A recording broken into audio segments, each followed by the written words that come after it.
Hey guys, I'm going to show you how to access your learning checklist for this week.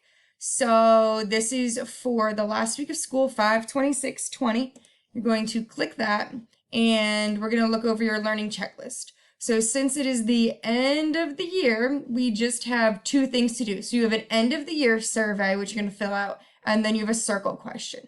So for your end of the year survey, you're going to go ahead and click it, and it's going to take you to an office form. And there are 10 questions that I need you to fill out. Then once you fill out, you're going to hit submit, and then you'll be done.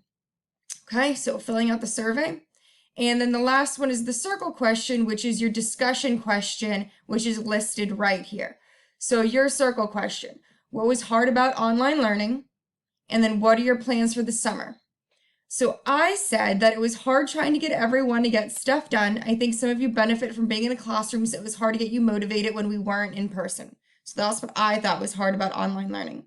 And then we also have, what are your plans for the summer? So my plans are, I am teaching summer school, and I also have plans to go to the beach in South Carolina for a week in July. Okay, so once you answer those and hit submit, you're done. So you just have a survey and your circle question, and then you are done for the year.